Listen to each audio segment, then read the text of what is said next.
Hey everyone, and welcome to this explainer.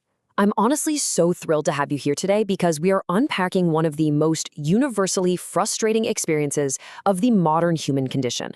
I mean, picture this, okay? It's a Friday evening. You've had an absolutely grueling week. You've powered through all your deadlines. The house is finally clean, and you sink into your absolute favorite spot on the couch.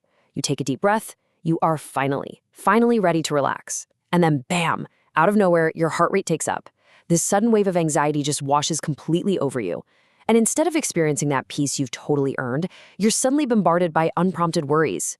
Like suddenly remembering an incredibly awkward handshake from, 2014. It's wild. So why does this happen? Well, let's figure it out. It's literally the ultimate paradox, isn't it?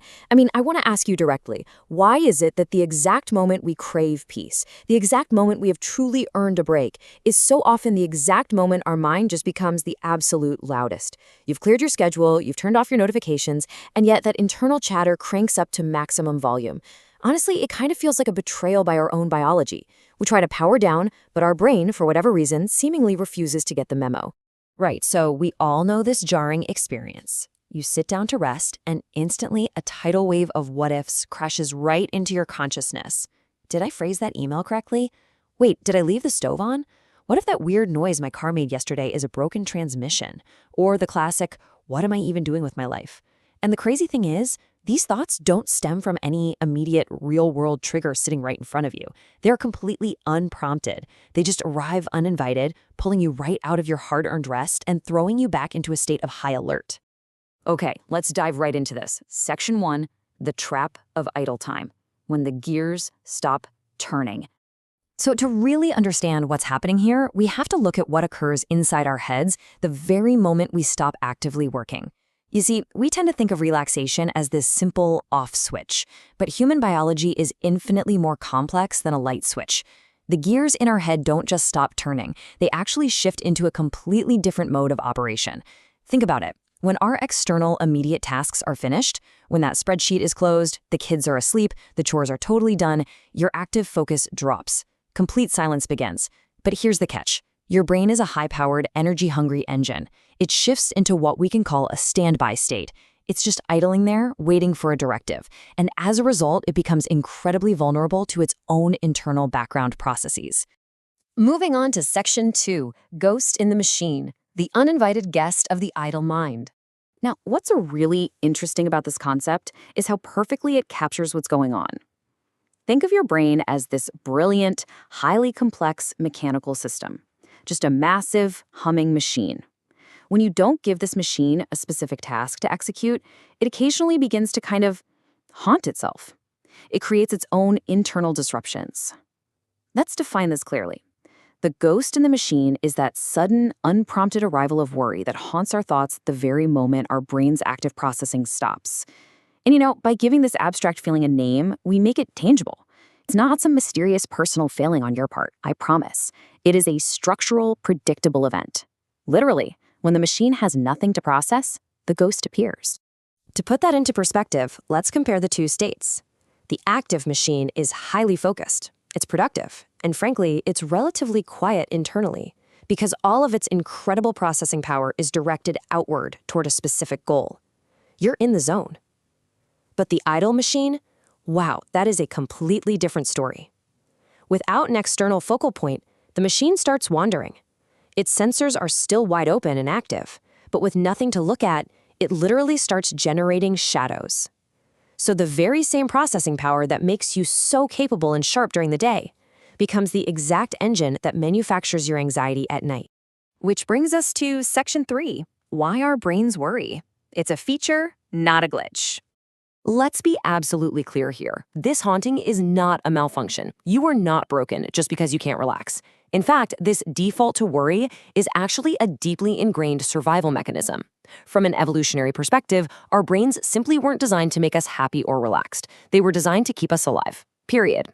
Back in the day, when early humans sat around a quiet campfire, the ones who just spaced out and relaxed completely, yeah, they got eaten by predators. The ones who anxiously scanned the dark for threats, those became our ancestors. So, let's move through this and see how this builds step by step today. First, your external tasks stop. Second, your brain enters idle mode. The engine is running, but the car is in park. Third, lacking an immediate task, your brain's ancient survival programming kicks in and begins a rapid scan for unaddressed threats.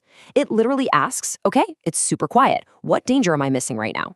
And finally, step 4, because there is no immediate tiger in your modern living room, it just invents one from your modern life. And bam, the ghost of worry is generated. This whole thing, it's basically the brain's built-in threat protocol. It is actively scanning for hidden danger, and because it has no immediate real data to process, it starts projecting these wild what-if scenarios. It rummages through your memories and your schedule, desperately looking for literally anything that could potentially harm your social standing, your career, or your health.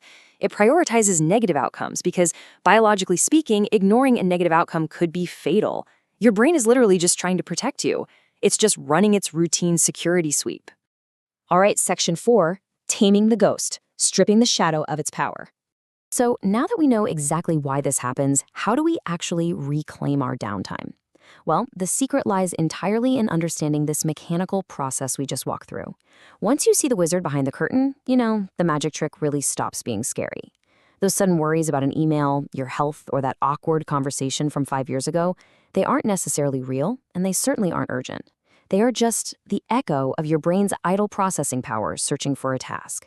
It's like your brain is revving its engine in a completely empty garage, and that incredibly loud noise is just bouncing off the walls. So the crucial point here is this. Worry is just the machine's echo. When you can actually look at your own anxiety through this lens, it changes absolutely everything. Recognizing the ghost as a mere structural glitch, just a byproduct of a very good, very powerful brain that temporarily lacks an assignment, strips that worry of its intimidating power. You simply stop believing everything you think. Okay, so here's your actual actionable toolkit for the next time you try to relax. First, consciously acknowledge the idle state. Literally tell yourself, okay, I have stopped working and my brain is shifting gears. Second, when the worry inevitably hits, label the threat scan for exactly what it is. Say to yourself, oh, okay, there's my brain running its security sweep. Thanks, brain, but we are totally safe right now. And third, realize it is a mechanical process. You are the operator of this incredible machine. You are not the victim of its ghost. You can choose to assign it a new task, like reading a book or doing a puzzle, or you can simply let the engine idle and calmly watch the smoke clear. So, what does this all mean for us? Well, I want to leave you with this final thought. We spend so much of our lives just running from task to task, terrified of what happens when we finally stop. But now, you know the actual mechanics of that fear. You know it's just an ancient echo in a modern machine. So how will you handle the silence next time the machine stops? Will you let the ghost chase you right back into exhausting productivity? Or will you face that quiet moment with genuine curiosity, knowing that you hold the keys? Think about it. I absolutely can't wait to see how you reclaim your peace.